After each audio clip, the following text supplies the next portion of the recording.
जी हाँ दोस्तों, नमस्कार। तो मैं advocate Vijay Singh Jat dream judiciary में आपका स्वागत करता हूं। तो आज हम स्टार्ट करने वाले हमारे जजमेंट राइटिंग सेशन पे। तो जजमेंट राइटिंग सेशन पे स्टार्ट करने से पहले मैं आपको दो तीन चीजों के बारे में जानकारी देना चाहता हूं। जानकारी पहली तो ये है कि बहुत सारे कंटेंट ऐसे हैं जो हिंदी मीडियम में थोड़ा सा कम ऑनलाइन प्लेटफॉर्म पे आपको अवेलेबल होते हैं, है ना। क्योंकि हिंदी में कंटेंट वास्तविकता में थोड़ा सा कम है। मैं खुद पर्सनल उसको चीजों को देखा है, तो ऑनलाइन हम पूरा हिंदी में लाने की पूरा कोशिश कर रहे हैं और हो सकता है, आशा करते हैं कि आप लोग इस पे प्यारा रिस्पॉन्स देंगे, हमें समर्थ जरूर करेंगे। अब देखो, जजमेंट राइटिंग ये हमें एक छत्तीसगढ़ का जजमेंट मिला और शायद 2016 का या 17 का जजमेंट है ये। अब जजमेंट कितने सन का भी हो, आपको सिर्फ और सिर्फ अंडरस्टैंडिंग, आपकी समझ से आपको ये सीखना है। क्यों? जजमेंट राइटिंग कला है। सब लोग बोलते हैं कला है, कला है, कला है। तो वास्तव में कला आप अपने आप ही सीखोगे ना। एक डायरेक्शन आपको दे सकते हैं, लेकिन आपको एक प्रॉपर चीज जो बनानी है वो तो आपको ही बनानी है, वो सब चीजें आपको ही करनी है। तो इस पे आज हम चर्चा करेंगे। तो देखो, पहले तो मैं आपको स्टोरी पढ़ता हूँ, ये पूरा हिंदी में रहेगा।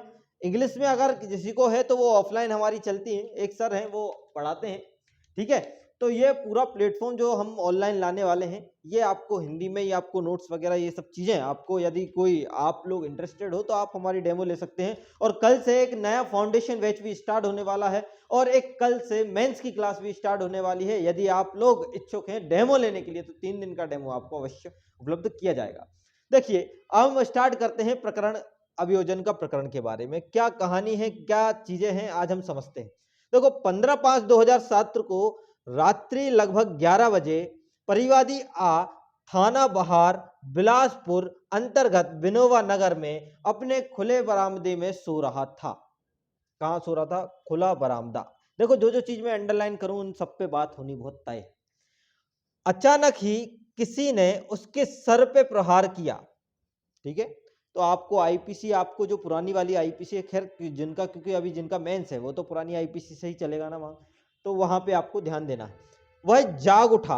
अब जाग उठा और देखा कि बाकी हाथ में चाकू है और परिवादी को चिल्लाने से सा, एक पड़ोसी है सा, ये क्या है, एक पड़ोसी भाई साहब, है ना। उसने बा का पीछा किया और रात्रि 11:30 बजे परिवादी आ थाना बाहर पुरानी शत्रुता के कारण आक्रमण किया। ये सब चीजें जो कि एक नॉर्मल इंसान बोलता है, ये सब भी प्रकरण है। देखो, बात ये होती है कि जजमेंट राइटिंग क्या होती है। जजमेंट राइटिंग सबसे पहले एक साम्या का मूल होती है। साम्या का मूल समझ रहे हो कि क्या होता है, कि साक्ष्यों का जो मूल्यांकन करते हैं, कैसे लिखा जाता है, ये सब चीजें आपको यहाँ पे समझना है। देखो, जजमेंट राइटिंग लिखने की कला है। उस व्यक्ति को यह ध्यान में रखना चाहिए, क्या ध्यान में रखना चाहिए, कि जो वो निर्णय या आदेश लिख रहा है, जो आप लोग हो, जो भी आप निर्णय या आदेश लिख रहे हो, तो आप किसी भी चीज को ऐसे नहीं लिख सकते कि इसने मार दिया तो मारा, तो क्या मारा, इंटेंशन, कैसे इंटेंशन प्रूफ करना पड़ेगा, कुछ पुरानी शत्रुता के कारण मारा, जैसे कि इस पे इनने बोला है, ठीक है। ड्राफ्ट तैयार करने के बाद कुछ भी उल्लेख अगर बच रहा है, तो आवश्यक बच गया है, तो वो भी आपको लिखना पड़ेगा, है ना। समझ रहे बात को। अब आपको मेन चीज ये है कि इंटरेस्टिंग पॉइंट पे आपको चर्चा करनी पड़ेगी। और जो कानूनी ज्ञान है, कोई कानूनी ज्ञान में ऐसा कानूनी ज्ञान नहीं होना चाहिए कि जो भ्रम पैदा करे खुद के मन में और सामने वाला जो चेक कर रहा है उसके मन में भी भ्रम पैदा करे। तो ऐसा नहीं होना चाहिए, पहली चीज। अब जैसे कि इसको पढ़ने पे आप लोगों को समझ में आया होगा। कैसा समझ में आया होगा? देखो, आपको समझने के लिए मैं इसको, ये आपने पढ़ लिया है, देखो अब समझाता हूं। ये देखो, अपराध प्रकरण 15/5। सबसे पहले जब भी आप सॉल्व करने चाहो, तो सबसे पहले आपको डेट, एक डेट होती है, उस डेट को आपको एक बार लिखा जाता है, बार बार चीजें नहीं लिखनी है ना। जजमेंट राइटिंग में एक बार में लिखना है जो भी लिखना है। ये डेट है आपकी 15/5/2007 की, ठीक है। टाइम कितना है? घटना 11 बजे की घटना है, रात्रि 11 बजे की घटना है, ठीक है। प्लेस क्या है? जब भी आप जजमेंट राइटिंग सॉल्व करो तो एक साइड में अपने रफ ड्राफ्ट में ये सब चीजें, जिससे आपको बार बार डिस्टरबेंस ना हो और आपको बार बार सोचना ना पड़े कि यार क्या था क्या था, तो एक बार लिख के क्लियर कर लो इसको। क्या है? बिलासपुर, बिलासपुर विनोबा नगर,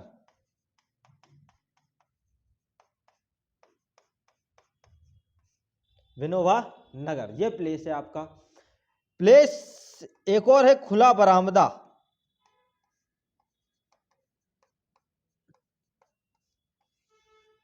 खुला बरामदा, देखो यार खुला बरामदा अगर मैं आपको समझाना चाहूँ, अब देखो समझते हैं खुला बरामदा।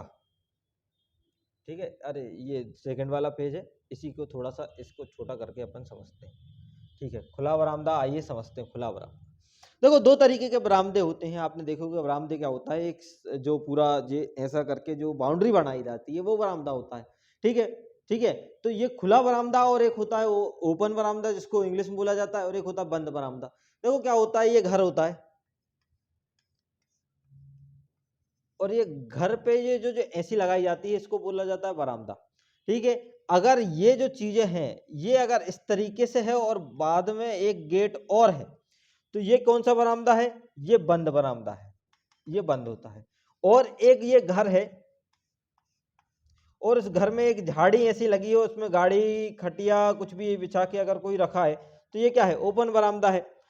समझ रहे बात को, मतलब जो घर से जुड़ा हुआ जो चीज रहती है जिसको घर में ही गिना जाता है वो क्या है, बरामदा कहलाता है, लेकिन वो बंद कहलाता है, उसमें परमिशन की आवश्यक। खुला बरामदा मतलब आना जाना आवक जावक सबका लगा रहता है, लेकिन उसके पोजीशन में रहता है।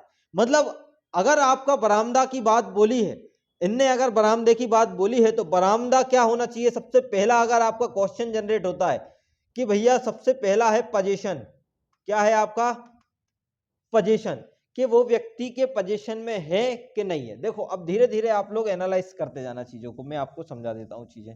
ठीक है, तो ये वाली चीजें आप समझो। पहला क्वेश्चन जो बनेगा जिसपे आपको विचार करना है, पहला है पोजीशन। पहला क्या है, पोजीशन।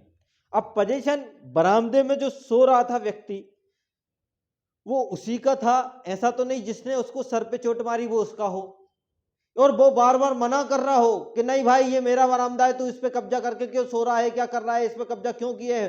हो सकता है कि ये भी लड़ाई हो। अभी देखो स्टोरी अपन ने पूरी नहीं पढ़ी है, लेकिन एक अंदाजा, एक सोचना यहीं से स्टार्ट करना है, यहीं से स्टार्ट करना है एक शब्द से कि खुला बरामदा है। तो गरम बरामदा और बंद बरामदा, खुला बरामदा, ये तो सब ठीक है, क्लियर है। बंद बरामदा जो है वो घर में गिना जाए, खुला बरामदा आवक जावक वाली चीजें जो है। लेकिन पोजीशन, मेन तो पोजीशन ही है ना।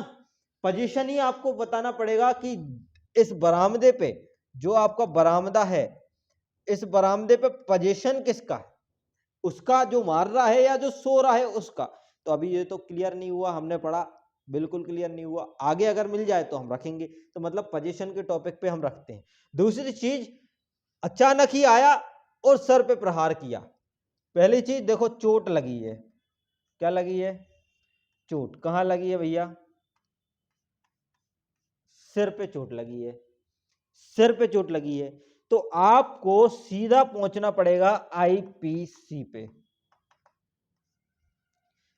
आईपीसी पे। अब आईपीसी में आपने 319 पढ़ी, हार्ट के बारे में बात करता है, 320 पढ़ी, ग्रेवियस हार्ट के बारे में बात करता है, उसके 8 पॉइंट आपने पढ़े। शायद उसमें से ये 6th पॉइंट आपका है जिसमें बोला जाता है कि अगर सर पे चोट लगी तो वो ग्रेवियस हार्ट में आएगा, शायद उसमें ऐसा लिखा है, आप लोग देखना। ठीक है, उसके बाद 321 voluntarily causing heart, 322 voluntarily causing ग्रेवियस heart, 323 punishment के बारे में हार्ट की, और 324 ग्रेवियस हार्ट की पनिशमेंट के बारे में बात करता है। देखो अब ये जो आपकी चीजें जो आप जो देख रहे हो है ना, तो ये जो आपको बताने वाली चीजें हैं ये वही है।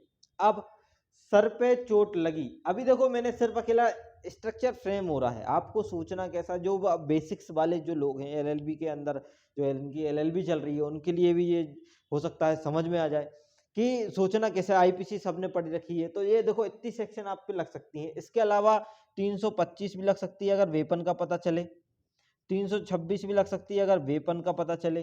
तो ये सब अपना, ये अभी ये अपने जो हथियार हैं इन पे डिपेंड है। लेकिन ये क्या बोल रहा है, चाकू, क्या बोल रहे हैं, चाकू। तो चाकू कहां कहां आ सकता है, हार्ट में आ सकता है, ग्रेवियस हार्ट में आ सकता है, असन वेधन, काटन, ये 3 वर्ड आपको 325 और 326 में आपको सुनने मिलते हैं। किसमें किसमें मिल रहे हैं आपको? 325 और 326 में ये वर्ड असन, वेधन और काटन, ये वर्ड आपको देखने मिलेंगे अपने आईपीसी में। क्लियर बात है ना? अब आगे बढ़ते हैं। चलिए, तो ये 2-3 चीजें आपको बहुत अच्छे समझ में। अब देखो क्या हुआ, परिवादी के चिल्लाने पर पड़ोसी सा दौड़ा। अब दूसरा क्वेश्चन ये है, चोट से रिलेटेड है। तीसरा क्वेश्चन क्या है? चाकू से रिलेटेड है। ठीक है, हथियार से भी तो रिलेट करेगा, तभी तो आप वहां तक पहुंच पाओगे कि हमें सेक्शन कौन सी एप्रोप्रिएट लग रही है। क्योंकि हर्ट तो किसी भी चीज से हो सकता है, ग्रीवियस हर्ट तो इन्हीं चाकू तलवार से होगा, लेकिन असन केसन वादन जो जो जो वर्ड है ये 325 326 में है। तो ये थोड़ा सा अपने को लॉजिक बिठाना है, क्या कंफ्यूजन बिल्कुल भी नहीं रखना चीजों पे। चलिए, इसमें सा दौड़ता हुआ आया और उन्होंने बा का पीछा किया। किसका बा का? मतलब मारने वाला कौन था भैया? चोट करने वाला कौन है? बा है। मार खाने वाला कौन है? आ है। पीड़ित कौन है? आ है। एक्यूज कौन है? बा है। और आई विटनेस कौन है? आई विटनेस सा है। देखो अभी ना मैं नाम बता रहा हूं कि prosecution witness number 1, prosecution witness number 2, ये मतलब ना ड्राफ्ट ना कुछ नहीं, सिर्फ थिंकिंग। क्योंकि आपको एक आर्ट सिखाना है, आपको आर्ट रटाना नहीं है। क्योंकि आज रट लोगे, कल के दिन कुछ ऐसा जजमेंट आए जिसपे आपके विचार रखने हैं, आपको समझना है उस चीज पे, तो क्या करोगे? समझ रहे बात को?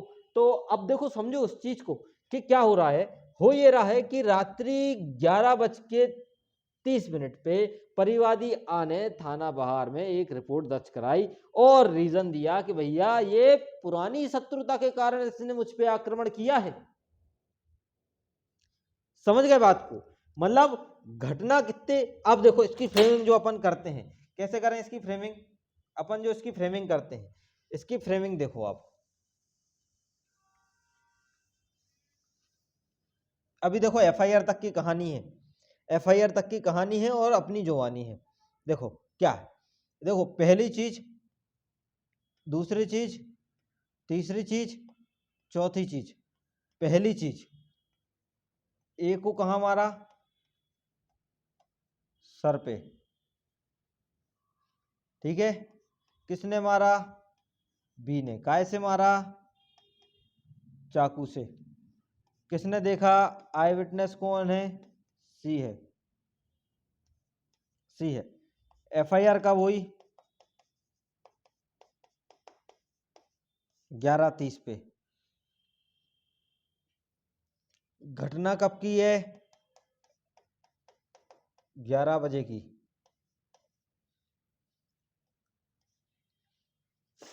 बरामदा एक अलग टॉपिक है ना? बरामदा अभी क्वेश्चन में है। किस क्वेश्चन में है? कि पोजीशन में है कि नहीं है, पहली चीज। और ऐसी कोई चीज आपको देखने मिल रही है कि जो है, घटना तो आपको पता ही है, 15/5/2007 की घटना है। ठीक है, तो इस तरीके से आपने, अभी ये एफआईआर तक की कहानी है। अब कायदे से अगर मैं इसको समझाने चाहूं तो इसमें पहली चीज आपको एविडेंस आपकी एफआईआर में ही क्या मिल रहा है। क्योंकि क्या बोला जाता है एफआईआर के बारे में कि FIR is not substantive proof of evidence. हो सकता है एफआईआर झूठी हो, जो कि 182 में पनिशेबल है। यदि आप झूठी एफआईआर करते हो तो वो 182 में आपकी पनिशेबल हो जाती। ठीक है, तो ये बहुत सारी चीजों पे आपको सोचना है कि सर पे चोट लगी, बिल्कुल लगी। सर पे चोट लगना 320 324 ये सब चीजें, इसमें से कौन सी लगाना है? ठीक है, चाकू अगर उसमें जा रहा है तो कौन से में जाएगा? आई विटनेस। अब देखो इसमें एफआईआर है तो एफआईआर आयु लिखता है एक जनरल तौर पे। अभी आगे स्टोरी नहीं पढ़ रहा है, आपको खुद दिमाग लगाना है। आयु लिखता है। चोट हुई, चोट अगर वो आयु होगा तो पक्का ना पक्का एमएलसी होती है। क्योंकि प्रैक्टिकल आपने देखा होगा कि एमएलसी करवाते हैं पुलिस वाले, खुद जाते हैं, एक कांस्टेबल को भेज देते हैं, एमएलसी होती है। तो मतलब एमएलसी रिपोर्ट हुई तो वो किसकी होगी? डॉक्टर की होगी। तो डॉक्टर ने भी कुछ दिया होगा। सी के स्टेटमेंट कुछ होंगे, बी के स्टेटमेंट कुछ होंगे, ए के स्टेटमेंट भी कुछ अलग ही लेवल पे हो। इतनी कहानी अगर आपको समझ में आई हो तो लाइक जरूर कीजिएगा। है ना। मतलब आपको सिर्फ सोचना है, सोचना सोचना सोचना सोचना, जितना अच्छा सोचोगे हो सकता है उतना अच्छा निकले। लेकिन इतना जब एग्जाम टाइम पे जब अपन को है ना, तो पूरी चीजों के आपको ऐसे लिखते हुए चलना है एक एक चीज, जिससे आपको दोबारा ना लिखना पड़े। चलिए अब आगे बढ़ते हैं। तो ये तो हो गई पहली कहानी आपकी खत्म। कौन सी कहानी? ये वाली। ठीक है, अब आते हैं इसको लेके, इसको लेके अब आते हैं अपन। देखो अब कहानी को लेके देखिए, चलिए। तो देखो ये क्या लिखा है इसमें। ये लिखा है कि बा का के वस्त्र पर रक्त के धब्बे पाए। का के रक्त पर क्या? वस्त्र के एक धब्बे पाए गए। क्या पाए गए? धब्बे। ठीक है, अब किसके? का के वस्त्र पे, जो ए व्यक्ति है। बा के वस्त्र पर रक्त के धब्बे पाए गए और चाकू रक्त से सने हुए वस्त्रों को अभिकृत कर लिया गया। मतलब अभिकृत करने, जब्ती कौन करता है? जब्ती करता आयोग। जब्ती कौन करता है? आयोग, है ना।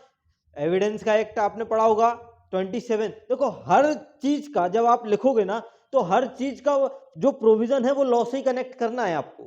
किससे कनेक्ट करना है? लॉ से। हर चीज लॉ में देखना है कि अगर जब्ती करता है तो कैसे करता है? लॉ पे करेगा ना जब्ती। तो ये वाली चीज भी आपको देखनी है। समझ रहे बात को? चलिए आगे। आयोग, बात किसकी हो गई? आयोग की अगर बात करें अपन, ठीक है। तो ये जब्ती। अब जो वस्त्र हैं, रक्त के धब्बे पाए गए, चाकू और रक्त से सने हुए वस्त्रों को उसने अभिकृत किया। और ए ने, ए की चोरी, मतलब ये मान के चलो ए जो है वो चिकित्सीय जांच करने पर उसके माथे पर एक कटा हुआ घाव पाया गया। क्या पाया गया? एक कटा हुआ घाव पाया गया। अब डॉक्टर ने कटा हुआ घाव उपहति तेज धार वाले हथियार से, मतलब चाकू जब्त हुआ कि नहीं हुआ? पहली क्वेश्चन देखो। अभी वस्त्र और चाकू जब्त हो गए, वस्त्र भी जब्त हुए, ठीक है। बाकी वस्त्र पर रक्त के धब्बे पाए गए, जिसने मारा उसके वस्त्र पे। और चाकू और रक्त वहां से दोनों से अभिकृत किया किसने? आयो ने किया, ठीक है। तीसरा जो आपका विटनेस बनेगा वो डॉक्टर बनेगा। डॉक्टर ने क्या किया? डॉक्टर भाई साहब बोल रहा है कि हाँ इनको चोट लगी है, और वो भी तेज धार वाले हथियार से लगी है, ठीक है। मतलब चाकू से लगी है तो कंफर्म, लेकिन इनको सिर्फ और सिर्फ साधारण प्रकृति का हर्ट अकेला हुआ है। और इसको सिंपल हर्ट मत बोल देना, साधारण प्रकृति का है। ओनली हर्ट बोलना है। क्या बोलना है? हर्ट बोलना है, ठीक है। तो क्या हुआ? ये हर्ट कॉज हुआ। अब उभती तेजधार वाले हर्ट और साधारण प्रकृति का हुआ। रासायनिक जांच करने पर वस्त्र व से जब्त चाकू मानव रक्त पर। अब देखो क्वेश्चन जो एराइज होता है, पहली चीज, अगर ये यहां पे मानव रक्त ना लिखा जाए और चाकू जब्त हुआ और रक्त पाया जाता है, तो सबसे पहला क्वेश्चन ये होता है कि इस रक्त की जांच होनी चाहिए। अगर वो जांच रक्त की में ये पाया जाता कि वो ब्लड मानव का था कि नहीं था, अगर नहीं था या था, ये उसमें लिखा नहीं है, तो ये भी एक डिस्प्यूट है, जो कि अपने प्रोसिक्यूशन विटनेस को, प्रोसिक्यूशन स्टोरी को क्या करता है? वीक करता है। तो इसमें तो लिख दिया ना इनने कि मानव रक्त की विद्यमानता की पुष्टि हुई। मतलब जो चाकू है और चाकू पे जो ब्लड पाया जाता है, जो ब्लड पाया गया है वो क्या है? ह्यूमन है, ह्यूमन का है, मानव का है। किसका है? मानव का है। तो ये वाली चीजें आपको समझ में आनी चाहिए बिल्कुल, ठीक है। देन आगे, दंड प्रक्रिया संहिता 161 के अधीन कथनों की अभिलिखित किया गया और अन्वेषण पूर्ण होने के पश्चात आरोप दाखिल किए गए। क्या? अन्वेषण पूर्ण होने के पश्चात। देखो कहानी को समझो फिर से। अभी ये प्रोसिक्यूशन स्टोरी चल रही है, अभी फिर उसका डिफेंस काउंसिल आएगा, इनकार करेगा, निर्दोषता साबित करने की बात करेगा, जो भी चीजें। अभी आपको पूरी चीजें दिमाग में बैठ गई होगी। 15/5 की घटना है। 11 बजे वो बरामदे में सो रहा था। बरामदे पता नहीं किसका है, पोजीशन पता नहीं किसका है, पोजीशन यदि उसका है या इसका है, पुरानी शत्रुता कहाँ से हुई, ये सब चीजें अपनी में सब उड़ी है अभी। लेकिन अपने को 2-3 चीजें बिल्कुल समझ में ये आती हैं। चोट तो कॉज हुई है, हुई कि नहीं हुई, और ब्लड भी मानव का पाया गया, बिल्कुल पाया गया। वस्त्र चाकू दोनों भी के यहाँ से जब्त किए गए, बिल्कुल करे गए। करेगा कि नहीं करेगा? बिल्कुल करे गए। और क्या हुआ? आईओ का स्टेटमेंट भी आएगा, एफआईआर, ठीक है। एफआईआर भी हुई, सी ने भी ले जाके एफआईआर करी, मतलब सी भी उनके पक्ष में बोल रहा है, ठीक है, डॉक्टर ने भी बोला कि हाँ यार तेज धार हथियार से हुई है, लेकिन हर्ट हुआ है। क्या हुआ है भाई साहब? हर्ट हुआ है।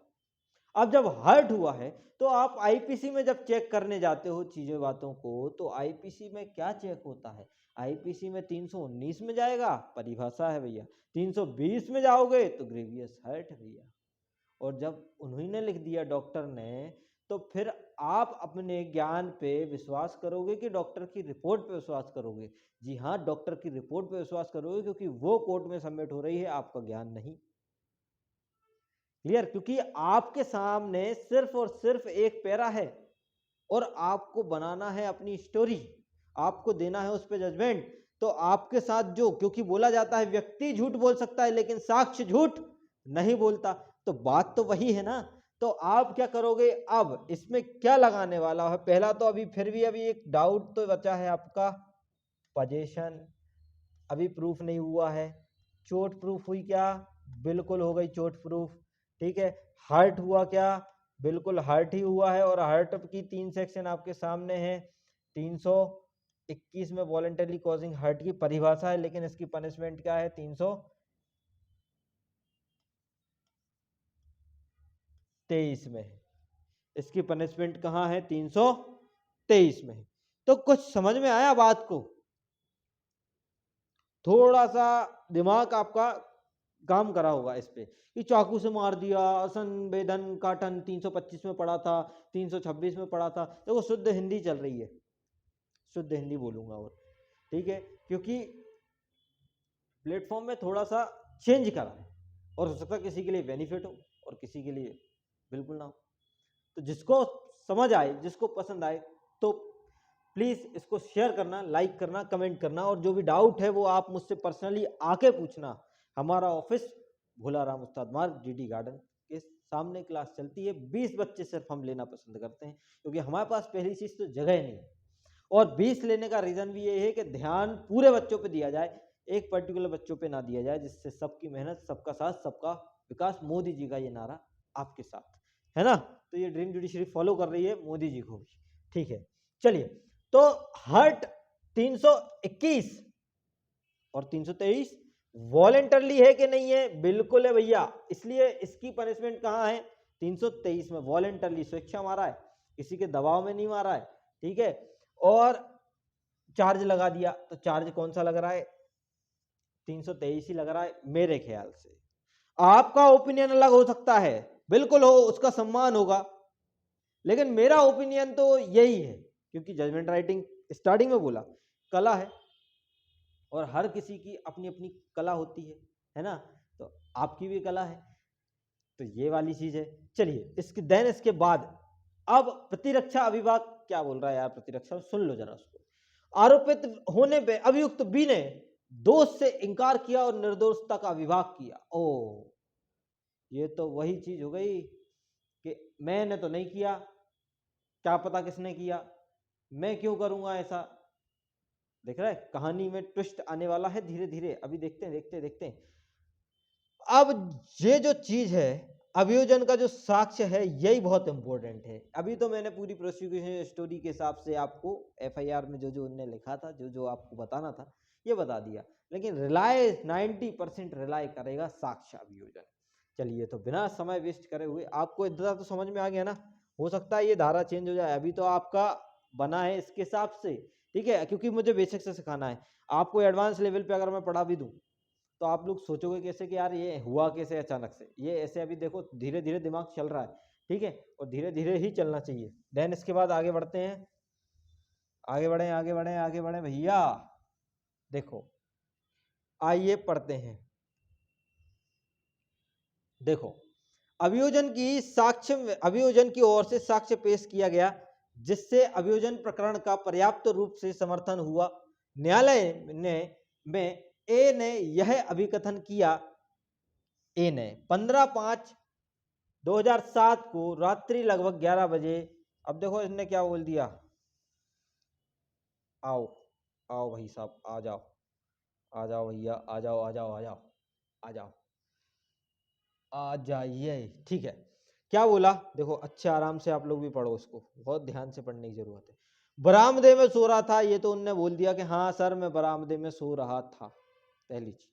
अचानक ही किसी ने सर पे प्रहार किया और वह जाग उठा। उसने देखा कि बा के हाथ में चाकू है, भाग रहा था। उसने चिल्लाने पर पड़ोसी सी दौड़ता हुआ आया। उन्होंने बी को पीछा किया, पकड़ लिया। पुरानी शत्रुता के कारण ये वे हुआ, चाकू से हमला किया। अब देखो क्रॉस, ये तो चीफ था, क्रॉस में क्या बोल दिया?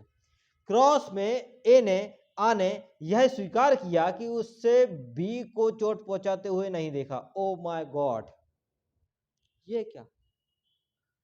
तुमसे जब चीफ हो रहा है, क्योंकि 3 तरीके की exam, chief, cross, re examination पढ़ा है ना, ऑर्डर का क्रम, एविडेंस 138 आपको लिखना पड़ेगा जब भी आप लिखोगे, according to section Indian evidence act, ठीक है। और जो एडमिट होगा तो 136 में चले जाओगे। अगर कोर्ट कोई क्वेश्चन पूछेगा तो 165 में रिलेवेंट इररिलेवेंट दोनों क्वेश्चन पूछ सकता है। तो ये पूरा जब लॉ अपन जब फ्रेमिंग करेंगे ना, तो पूरे हर चीज को लॉ पे, केस लॉ पे, जहां से जो भी चीजें हमें मिले सब चीजों को हम देखते हुए केस उसका फ्रेमिंग करेंगे। लेकिन टाइम के साथ चलना है ये सब चीजें, ऐसा ना हो कि आपको बिल्कुल टाइम निकलता गया, क्योंकि 3 घंटे में आपको 2 जजमेंट लिखना है, एक सिविल का लिखना है, एक क्रिमिनल का लिखना है ना। तो समझदारी से काम होगा। और मेन चीज चार्ज भी फ्रेम करना है। चार्ज फ्रेम पे मैं अभी मैं आपको पढ़ाने पे बात ही नहीं कर रहा हूँ, सिर्फ आपको स्टोरी समझा रहा हूँ, सिखा रहा हूँ कि आपको चीजों को सोचना है कि नहीं सोचना है, इस चीज पे आपको बिल्कुल अमल करना है कि नहीं करना है। अभी देखो पोजीशन का कोई आया नहीं है, बरामदे में सो रहा था, बराम भाई किसके बरामदे में सो रहा था? अगर तुम उस चीज पे अगर लेने जाते हो तो अभी हो सकता है कि बेचारा इक्वटल निकल आए। आप उसके पोजीशन में सो रहे थे, आपने कई बार उसको मना करा है, उसने बड़े अच्छे से मना किया होगा, जो सब चीजें, तो एक कॉज आप एराइज कर रहे हो उस चीज पे, तो ये वाली चीजें आप थोड़ा सा भी समझना।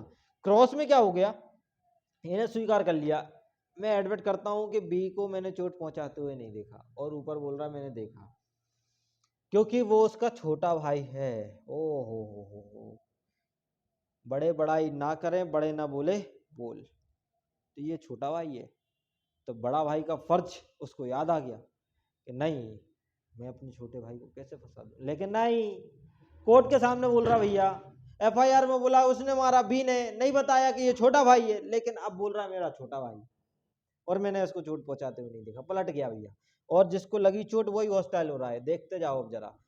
शाह ने यह भी कथन किया कि बा को दौड़ते हुए देखा है और पकड़ लिया है, और आ के माथे पर, सर पे उफती थी। उसने बा के वस्त्रों को, रक्त के धब्बों को भी देखा था। चिकित्सक ने जिसने आ की जांच की थी, आ द्वारा उपगत उपतियों के ब्यौरे का विस्तार से बताया, लेकिन संभावना से इनकार किया कि गिरने से मौत नहीं, गिरने से चोट लगी है। फिर क्या है भैया आपका ओपिनियन इस पे? कुछ कहना चाहेंगे? और कुछ कहना है तो कमेंट करना, नहीं तो आना सामने, ठीक है। करते हैं इसका सॉल्यूशन। देखो अब कहानी ट्विस्ट हो गया ना पूरा, विस्तार से बताया, और गिरने से तो बिल्कुल नहीं लगी भैया। अन्वेषण अधिकारी के द्वारा आ द्वारा दर्ज कराई गई एफआईआर का ब्यौरा दिया, और बा से बरामद किए गए चाकू वस्त्र का भी ब्यौरा दिया। देखो यार, सबसे पहले कितने लोग हैं? ए है, बी है, सी है, पड़ोसी है, आईयू है, डॉक्टर है। इसके अलावा है कोई विटनेस वगैरह? कोई चीजें हैं? 4 लोगों के बीच में कहानी खत्म चल रही है? बिल्कुल चल रही है। एक ही 3 चीजें, एफआईआर,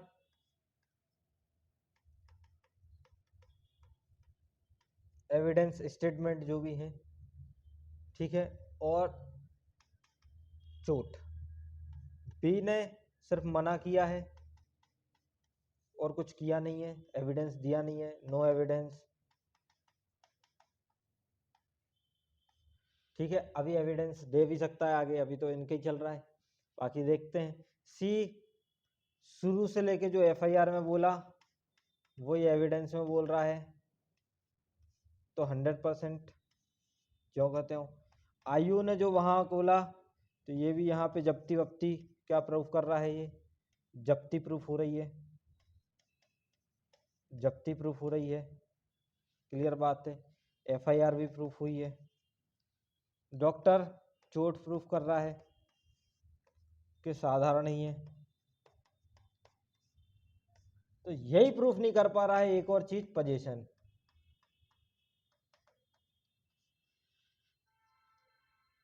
जिसको लगी वही थोड़ा सा विचलित है।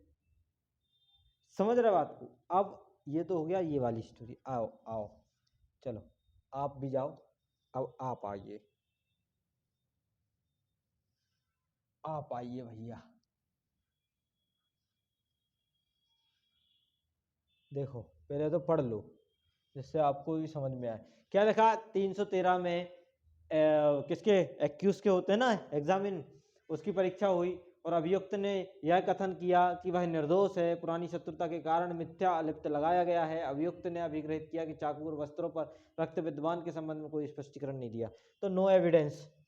इसके बारे में उन्होंने कुछ बोला ही नहीं, तो मैंने पहले लिख दिया था कि नो एविडेंस। बचाव साक्ष्य में क्या बोला, अभियुक्त ने प्रतिरक्षा में बोला कोई साक्ष्य पेश ही नहीं किया, कोई भी एविडेंस नहीं दिया। और देगा ही क्यों जब सामने वाले बोल रहा है कि गिरने से लगी। अभी आगे अभियोजन का तर्क देखो। अभियोजन की ओर से अभियोजक ने तर्क दिया कि साक्ष्य के आधार पर अभियोजन अभियुक्त के दोष को युक्तियुक्त संदेह से परे सिद्ध किया जाता है। और बचाव अधिवक्ता ने बोला कि यह तर्क किया कि अभियुक्त निर्दोष है, कोई साक्ष्य नहीं है, प्रकरण में ऐसा कोई साक्ष्य नहीं है जिससे चोट कारित करने देखा हो। और रासायनिक परीक्षण में अभियुक्त को दोषी ठहराने के लिए कि अभियुक्त 20 वर्ष की आयु का है और परिवार में अकेला है और फलाना ठिकाना। अब तुम 20 के हो चाहे 25 के हो, लेकिन तुम नाबालिग से तो ऊपर हो। तुम एक्सेप्शन केस में तो आते नहीं हो भैया कि 7 साल, तो 82 83 तो गया आईपीसी का जो बचाव जी दे रहे हैं, है ना भाई साहब। तो अब देखो कहानी पूरी देखो। अब मैं अगर आपको समझ में आ गई हो कहानी पूरी, तो अपन पूरी डिटेल पे बात करते हैं, ठीक है। और ये सब आप पे डिपेंड रहेगा कि अब मैं एक्विटल करूं या कन्विक्शन, नहीं तो फिर नेक्स्ट वीडियो का आप इंतजार करना, तो आपको समझ में आएगा कि भैया एक्विटल करूं या कन्विक्शन, ठीक है। चलिए इसको आप पूरे को अपन क्लियर कहानी के साथ निपटाते हैं बहुत शॉर्ट में। देखो भाई साहब, पहली चीज जो मुझे क्वेश्चन आ रहे हैं ए के प्रति, कैसे क्वेश्चन आ रहे हैं कि एफआईआर प्रूफ हो रही कि नहीं हो रही है।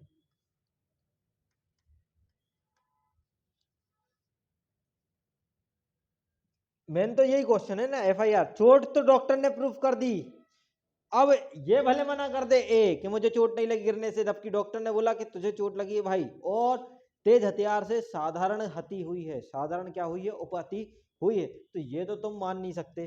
तो अब जो तुम्हारी जो एफआईआर है इस पे हम रिलाई करें कि नहीं करें, क्योंकि तुम ही मना कर रहे कि हमें तो गिरने से चोट लगी, पहली चीज। तो एफआईआर रिलाई करने के लिए कितने लोग हैं, सी, आईओ और डॉक्टर की एमएलसी रिपोर्ट। तो जब 3 बोल रहा है और तुम बोल रहे हो, तो फिर हम क्या करेंगे, ये जो एविडेंस है, क्योंकि व्यक्ति झूठ बोल सकता है लेकिन साक्ष्य झूठ नहीं बोल सकता, पहली चीज एफआईआर डन मेरे नजरिए में। दूसरा जो कारण है, चीफ में इनने सब एक्सेप्ट किया, मतलब मान के चलो चीफ में एफआईआर के जितने भी स्टेटमेंट है सब पे हाँ किया, लेकिन जब इनका क्रॉस हुआ और क्रॉस में इनने बोला कि गिरने से हुई है, गिरने से लगी, और भाई छोटा है और ये इनका सगा छोटा भाई है। अब क्या किया जाए भैया, ये तो छोटा भाई है यार, छोटा भाई, तो गिरने से चोट लगी, जबकि इस बात से इनकार किसने कर दिया, इनकार कर दिया डॉक्टर ने। मैं मान ही नहीं सकता गिरने से ऐसी चोट लग सकती है, नहीं मान सकता। तुम बोल रहे हो गिरने से लगी, ये डॉक्टर बोल रहा नहीं लगी भाई, चोट तो लगी है। अब ये भले कुछ भी बोल रहा है, तेज धार वाले हथियार से लगी है, और इसके विपक्ष में इसी खड़ा है कि नहीं मैंने तो उसको पकड़ा है। इसके विपक्ष में आयु खड़ा है कि जब्ती वब्ती भी मैंने उसी से की है। अब हॉस्टाइल तो बेचारा जो विक्टिम है वही हो रहा है, हॉस्टाइल कौन है, विक्टिम ही हो रहा है। अब क्या किया जाए, तो बताइए अब क्या किया जाए। एक तरफ मैं लिख रहा हूं इक्विटल और एक तरफ मैं लिख रहा हूं कन्विक्शन। अब देखो दोनों पे बात करते हैं ना, आपसे पूछा जाएगा, अब आपसे मैं पूछूंगा कि आप बताओ कि मैं अब इक्विटल करूं कि कन्विक्शन करूं, और हॉस्टाइल विटनेस अगर हॉस्टाइल हो रहा है वो व्यक्ति, तो क्या किया जाए। पहली चीज देखो, ये है इक्विटल की कहानी, इक्विटल की कहानी, और ये किसकी कहानी है? कन्विक्शन की कहानी। इक्विटल की जो कहानी रहेगी वो कैसी रहेगी? इक्विटल में जो बी है उसको छोड़ दिया जाए, या कन्विक्शन में जो बी है उसको पकड़ लिया जाए या उसको कन्विक्ट कर दिया जाए। अब इक्विटल किस रीजन से? पहली चीज, पोजीशन प्रूफ नहीं हो रहा, मेरे ख्याल से, आप लोगों के ख्याल से कुछ भी हो सकता है। पहली चीज पोजीशन प्रूफ नहीं हो रहा, पहला। और दूसरी चीज, हॉस्टाइल हो गया। कौन हॉस्टाइल हो गया? ए।